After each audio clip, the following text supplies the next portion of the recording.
Nous allons accueillir la star de la soirée. Non, bon, c'est toujours comme ça, on fait la star en dernier, c'est comme ça. Même dans la musique, on fait ça. Je tiens vraiment à remercier l'ensemble des personnes qui viennent se confier à ce micro. L'entrepreneuriat, c'est une route très difficile. C'est une route très difficile parce qu'il faut avoir foi, même quand vraiment tous les signes sont au rouge. Donc, moi qui suis un entrepreneur, je peux dire que voilà, un entrepreneur voit arriver le 15 du mois avec angoisse, c'est la TVA. L'entrepreneur voit arriver la fin du mois avec horreur, c'est les salaires. Le 5, c'est le loyer. Entre-temps, c'est tous les petits maux et les accidents d'une entreprise qui vous tombent dessus. C'est vous qui ne dormez pas parce que vous voulez donner un environnement sécure à vos employés. Donc c'est sûr qu'il y a des moments difficiles, mais il y a aussi tellement de moments de joie. L'entreprise, c'est comme la vie. C'est-à-dire que voilà, on ne peut pas avoir tout dans le positif et puis rien dans le négatif, quoi. Je veux dire, ça va avec. Ça va avec, et c'est souvent parce que le noir est noir au fond du rour que le soleil brille si fort quand on en sort. Donc, sur ces belles paroles, je vais passer la parole à un très très grand monsieur, le professeur Abdullah Cissé.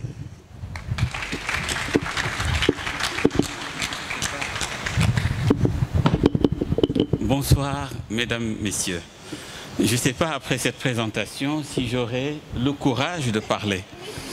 En tout cas, je voudrais te rendre hommage et te féliciter pour cette belle initiative, saluer toutes ces belles personnes qui m'ont précédé et leur dire combien j'ai appris d'elles en un laps de temps aussi court, et saluer également toute cette assistance qui constitue ma réelle famille.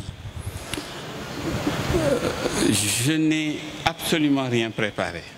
Je ferai du coq à l'âne et vous me pardonnerez si jamais le style est assez décousu.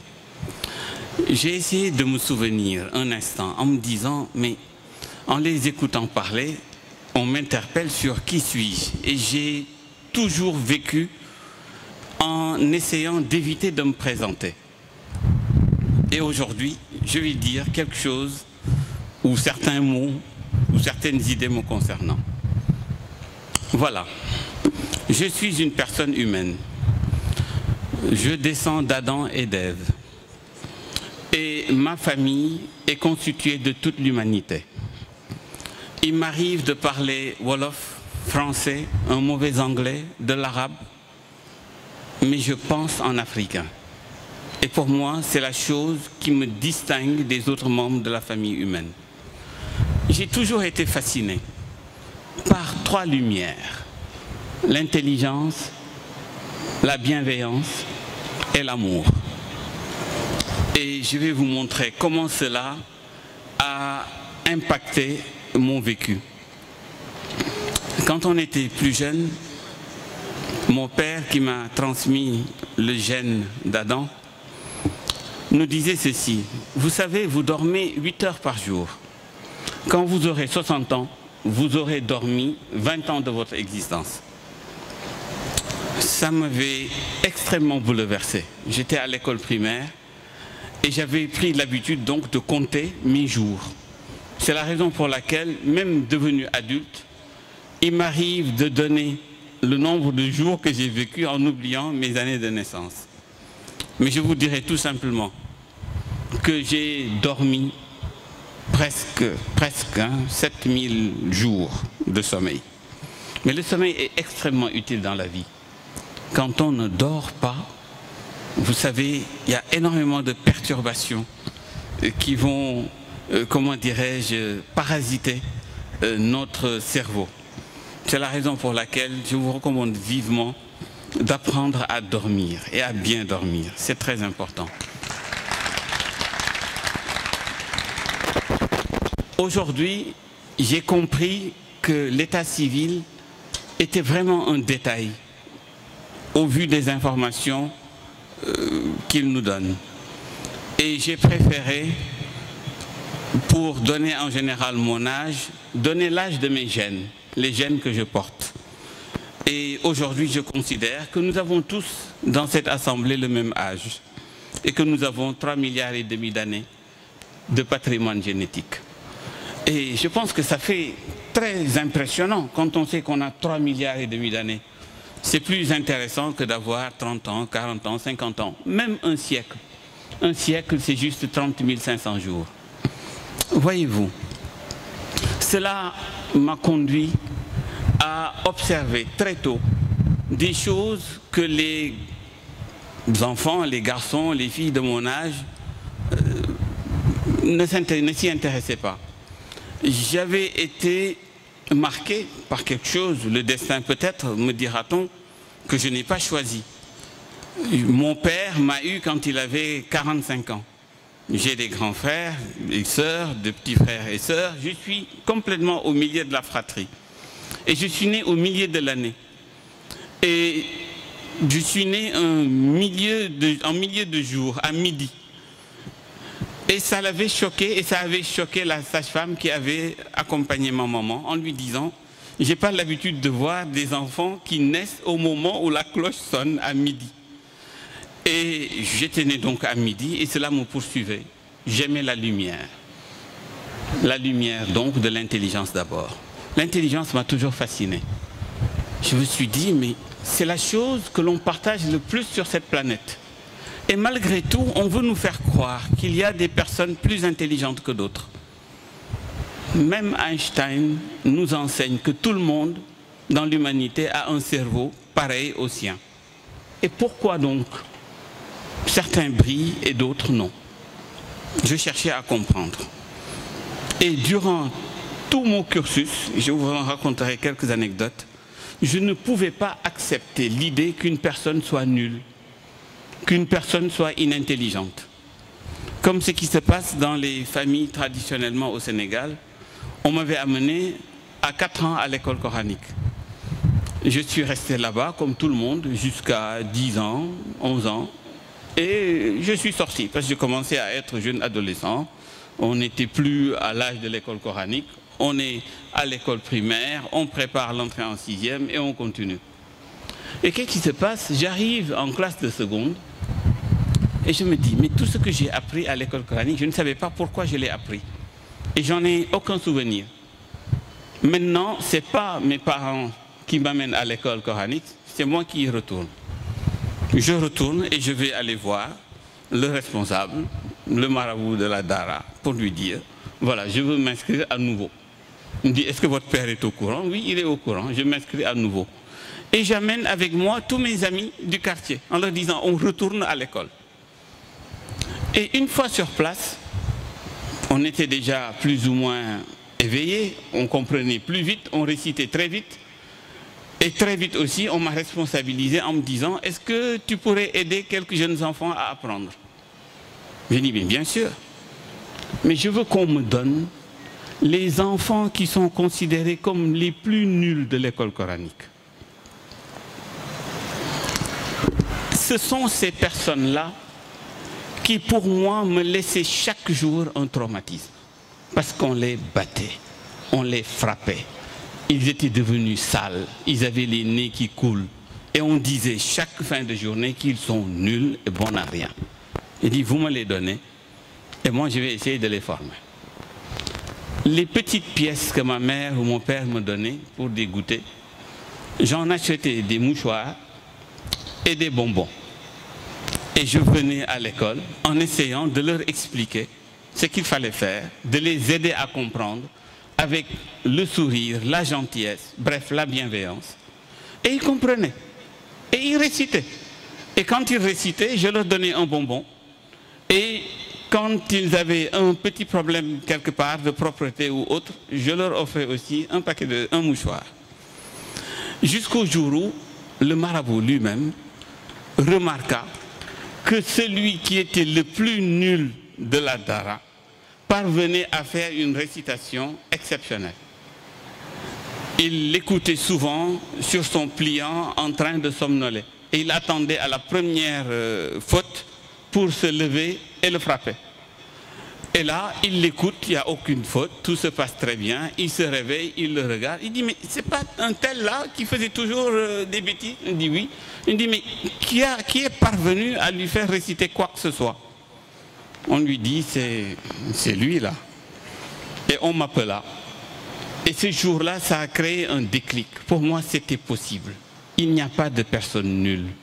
Il y a des personnes que l'on encadre et des personnes que l'on n'encadre pas. Cela a attisé chez moi le désir d'enseigner, de partager. Donc j'essaie d'apprendre au maximum pour essayer d'aider les autres. Je suis devenu un universitaire qui a eu la chance de faire tout le parcours universitaire. Mais ce que beaucoup ne savent pas, c'est que j'ai eu une belle leçon d'humilité avec un très bel échec dans la vie. J'étais considéré comme une personne qui avait un peu plus, je ne sais pas. Donc j'ai commencé les CI, j'ai sauté une classe, c'était à l'école catholique de Saint-Louis, Saint-Joseph de Cluny. J'ai sauté une classe, j'ai pataugé un peu, j'ai repris l'équilibre en classe de CM1, CM2, je deviens major de Saint-Louis, premier à l'entrée en 6e. On dit c'est un technicien, vous l'amenez au lycée technique André Pétavin. Je vais là-bas et c'est le premier qui devient moyen. Je commence à avoir des notes 10, 11, 12, 10, 11, etc. Je dis ça c'est pas ma vocation, je transfère, je vais au lycée fédéral. Je vais au lycée fédéral, je fais là-bas 5e, 4e, 3e, j'étais toujours comme ça, mais moyen. J'arrive au DFM, le petit DFM tout simple là, et voilà, j'échoue en juin. C'était pour moi la catastrophe. Tout le monde disait, mais c'est une bonne chose. En échouant, ça va vous permettre de refaire vos bases. Et pour moi, il était inconcevable de redoubler. On m'avait dit que j'avais la possibilité de préparer une session en octobre. Je passe la session d'octobre, mais avant de la passer, j'ai pris une semaine de vacances et je me suis mis au travail. Je travaille comme un fou et je réussis à la session d'octobre. Notre proviseur de lycée de l'époque me dit, mais c'est bien ça, mais il est préférable de redoubler, malgré tout, pour refaire les bases. Mon père lui dit, mais non, il est hors de question, il va passer. Il dit, moi je ne l'accepte donc pas alors dans mon lycée, et je change de lycée. Je vis au lycée de Gaulle, et on m'inscrit en lettres. Et vous savez qu'est-ce qui se passe? Je fais seconde lettre. Le proviseur me regarde en me disant, vous êtes bien en tout, sortez de lettres, allez faire économie. Je fais donc une seconde lettre et une première et terminale en économie.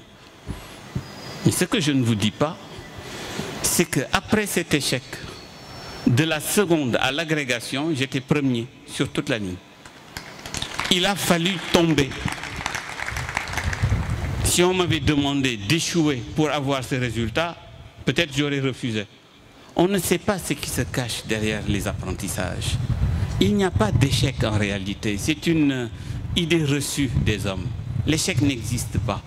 Il y a des expériences qui sont positives et d'autres qui sont négatives, mais elles convergent toutes vers la même direction. J'ai eu la chance, dans ce parcours universitaire, d'avoir occupé tous les postes. J'ai été assistant et j'ai gravi jusqu'au sommet des profs. J'ai été chef de département, doyen de faculté, recteur d'université, président de conseil scientifique, aujourd'hui membre de l'Académie du Sénégal. J'ai tout fait, tout le cursus. Et quand je l'ai fait, j'avais à peu près 45 ans. J'ai dit, mais j'ai toujours compris que la vie était tellement courte qu'on ne peut pas faire tout ce qu'on veut faire. On a tellement de projets qui se bousculent dans notre cerveau qu'on ne peut pas tout faire. Donc je vais sortir de la fonction publique, je prends ma retraite anticipée et je vais tenter une nouvelle expérience. J'intègre le barreau du Sénégal. Je crée un cabinet d'avocats, de conseil, avec ma douce moitié, j'y reviendrai tout à l'heure, et on continue jusqu'à présent à cheminer en essayant d'élargir nos horizons. En le faisant, je suis juste mu par une seule idée. Je ne raisonne pas en termes d'années, je raisonne en termes de jours. Pour moi, tous les projets que l'on veut développer nécessitent juste 1000 jours pour être placés en orbite. Dès que vous les placez en orbite, vous pouvez passer le témoin et passer à autre chose. Donc c'est comme ça que l'on avance. À chaque fois qu'il y a un projet qui est terminé, on passe à autre chose. Et qu'est-ce qui s'est passé?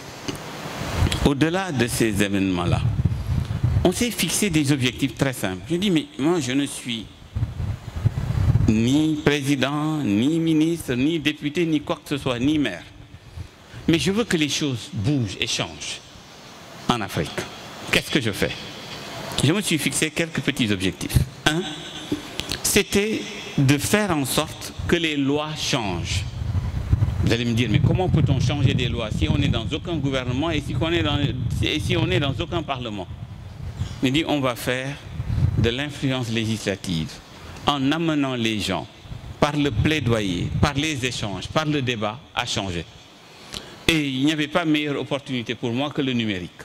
J'étais là, thème sur le numérique de la BCEAO, de l'UEMOA, de la CEDEAO, de l'OHADA, de l'Union africaine et de beaucoup de pays africains, sans aucun mandat politique, mais tous les textes sortaient et sortent encore de chez nous.